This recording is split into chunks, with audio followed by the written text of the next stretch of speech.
I was the quiet one, the one who never quite fit in, the one who sat in the back of the class with a notebook full of dreams no one cared to read. I wasn't popular, I wasn't athletic, I didn't shine in the ways that caught the spotlight. But I felt things. Deeply. Maybe too deeply. That was always my problem, wasn't it? Feeling too much in a world that seemed to feel nothing at all. The story doesn't start with a bang because my life didn't. It started slowly, like a flickering candle in a cold room. My parents had already given up on each other by the time I turned 10. They stayed in the same house for years, but the love was long gone, like dust on old photo frames, present but lifeless. They spoke through clenched teeth, passed each other like ghosts, and only remembered I existed when school reports came in or when I forgot to do the dishes. I became good at being invisible. It was easier that way. If they didn't see me, they couldn't hurt me. High school was worse. That's where the silence grew teeth. I wasn't bullied, not exactly, but I wasn't seen either. People glanced at me like they'd glance at a broken vending machine, curiously at first, then with a shrug, as if to say, not my problem. I watched the world go on around me like a movie I wasn't invited to. The cliques, the laughter in the hallways, the friendships, the crushes, the heartbreaks. It was all happening, just not to me. I existed between the frames. There was one teacher, though, Mr. Halden. He taught literature and sometimes looked at me like he knew, like he saw the war inside me that I couldn't articulate. He once wrote on a paper I'd submitted, "You write like someone trying to leave a message behind." I carried that note in my wallet for years. It was the only time someone said something that felt like truth. But even he didn't ask why I always looked tired or why I flinched when people got too close. I suppose I should talk about the others now. The ones who regret everything. They weren't villains in the traditional sense. They didn't throw punches or trip me in the hallway. But they committed a slow murder of spirit. Death by indifference. By choosing to look away.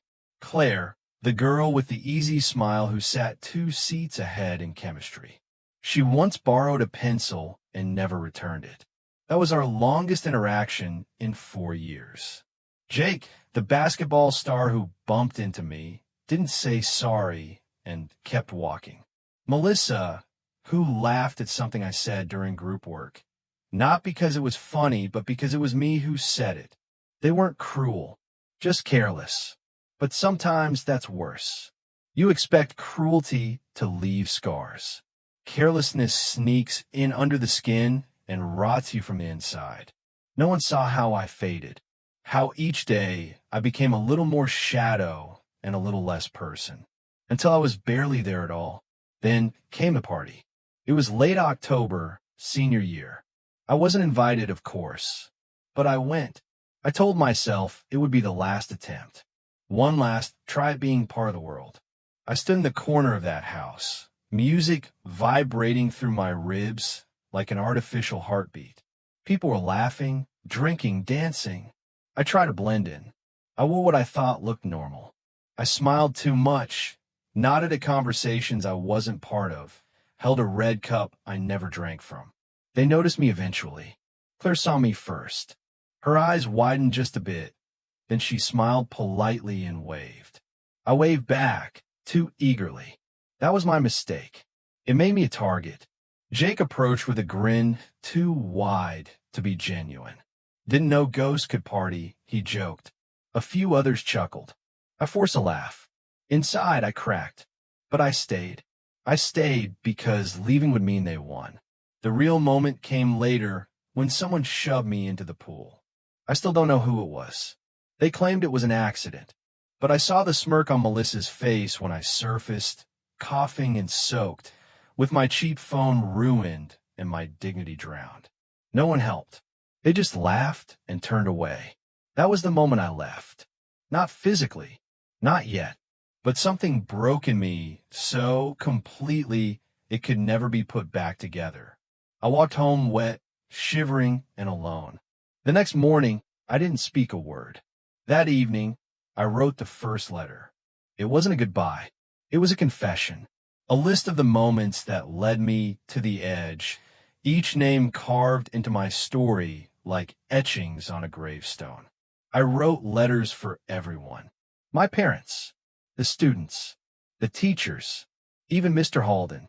I didn't want them to wonder why. I wanted them to know exactly what they did or didn't do. It took a week to plan. I timed everything. The letters would be delivered after. I even scheduled the email. I watched tutorial videos to make sure it worked. I didn't want to fail at this too. The night I chose was quiet. A Thursday. Rain tapping the windows like a lullaby. I lit a candle. I played a song that reminded me of nothing, just so the silence wouldn't swallow me. And then I left, but not in the way they expected. Because the thing is, I didn't die. That was the twist. The letters went out. The world read my final thoughts.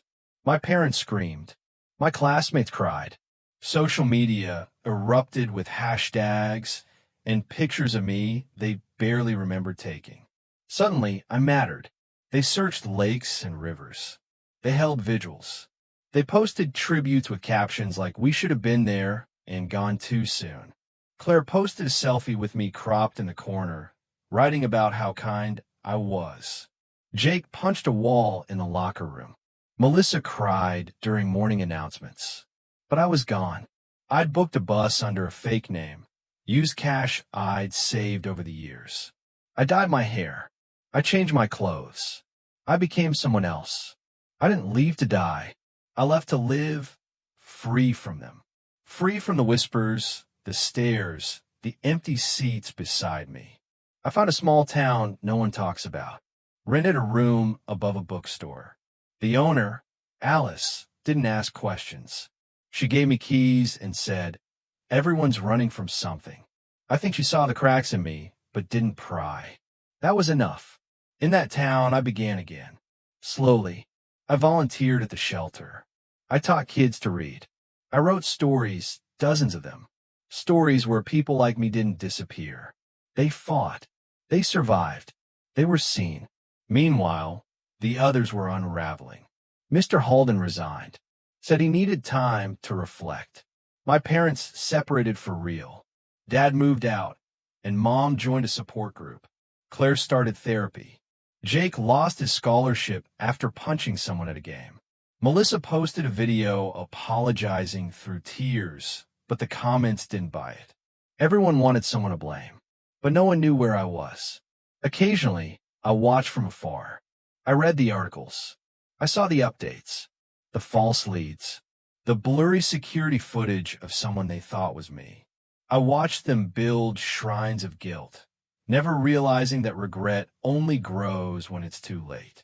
Sometimes I wanted to scream, "I'm still here," but I didn't, because that girl, the one they ignored, mocked, drowned, she's dead in her own way. What rose from the ashes was someone they'll never know. It's funny how people value you more once you're gone. They memorialize you, rewrite your story, pretend you mattered all along. But the truth is I was a ghost long before I vanished. I just made it official. Now, I live in the in-between. Not quite who I was, not yet who I'll become. But I breathe. I laugh. I even cry sometimes, but now the tears aren't hopeless. They're healing. And those people, they regret everything. But I'm already gone. They hold candlelight vigils each year on the day I disappeared. The town has a plaque with my name on it, like I was some kind of martyr. Teachers bring me up during assemblies about kindness. The same people who once looked through me now speak about me like they knew my soul. But none of them ever did. They ask, what if we had said something? What if we had noticed? What if we had cared? But the thing about what ifs is they come too late. You can't rewind a story that's already been told. Still, I wonder if they've changed. If they treat the next quiet kid with more gentleness. If they listen instead of laugh. If they pause before pushing someone too far. Maybe my ghost haunts them in more ways than one. Maybe that's the real justice. Because sometimes the best revenge isn't anger. It's absence. It's silence. It's living a full life without ever looking back. And me? I walk beaches no one knows my name on. I sip coffee in cafes where my past can't reach me. I write stories that end in hope. I breathe freely. I'm still gone. And I'm finally home.